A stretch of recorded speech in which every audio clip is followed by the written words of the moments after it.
Please like and subscribe. And please share, because there are a lot of people who have trees that grow in their pots, especially if they put them underneath a tree like any maple. And so Bob and I wrestled or untangled one peach, 2 large Japanese maple, and 5 small Japanese maple, and 1 Ponceros trifoliata flying dragon. And so I'm going to be quiet and let you look at the pictures. I got all the buckets away from the above ground shelves on the cinder blocks, and we've got 1, 2, 3, 4, 5, 6 columns, and we have 1, 2, 3, 5 in each column. So that's a lot of cinder blocks. 5 times 6 is 30. All right. And then the shelving was like, I think $10 each, and that's 4. So, and each cinder block was about $2. So that's a lot of money, but it's not as much as it could be. So we have this Japanese maple, this Japanese maple, this Japanese maple that are small, and getting them out so that we actually have roots so that might survive is going to be the problem. And one way we could do it is just get the hose and keep wetting it and wetting it and wetting it until it's like a ball of yarn. There's no way we can get all of this yarn untangled without a lot of work. This is not an easy thing. And by the way, I don't have kudzu growing here at all. That is poison ivy. On the fence is poison ivy. Underneath the pots is poison ivy. Underneath the azalea is poison ivy. And there's a tree that died about 15 years ago, and it keeps coming back from the roots. It's a hawthorn tree, and it has long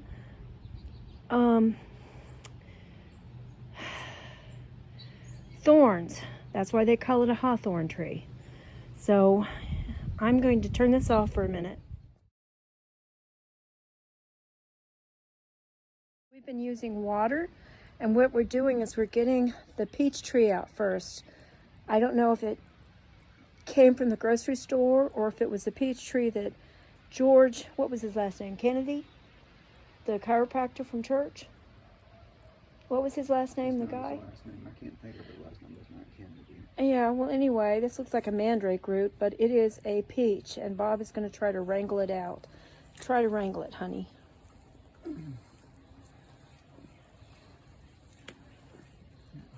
Without breaking it in two. And it's going to lose a lot of its root ball, but this is such a hardy tree, and it's after all the freezes, we hope, that I really think that it might have a chance. Do you want to take a knife to it? Of course, I might get hit. Oh, well. It's over in there. Yeah, okay.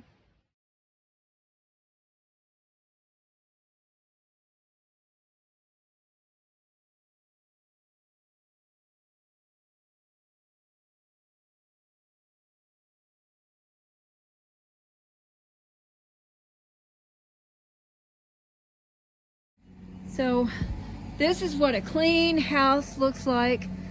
It's on the north side, and it gets more algae than any other side of the houses. And we have an iris that's about to bloom right there. And then there's all of this beautiful vinyl siding that Bob has cleaned. It's only 25 years old. And then we have these trees over here. I'm glad Bob watered them. We need to pull them out. They're happy, but I'll tell you what, we have to water them every day because they're probably root bound. Even the corner looks better. That corner, you got all of the spider webs out. Yeah. Yeah. No. It doesn't matter. So that whole wall is clean. All we have to do now is cut those things down, because the only thing that's supposed to be here is the hosta. I can get clippers. And you know, this right here falls over and it's rusty, and I don't understand why it got so rusty, but it's not going to last very long. But it sure is pretty, except for the rust. But I saw somebody dig a hole and plant, I think it was Linda Vader, dig a hole and plant the legs, the tripod of the legs. See, I painted that so it wouldn't rust. Okay, so these are free. Now the orange bucket has lots and lots of seeds from black-eyed Susans, lots of seeds. And the others have things like French pussy willow and maybe a dead tree. And then that green thing right there in the center, that is phlox, P-H-L-O-X. P-H-L-O-X.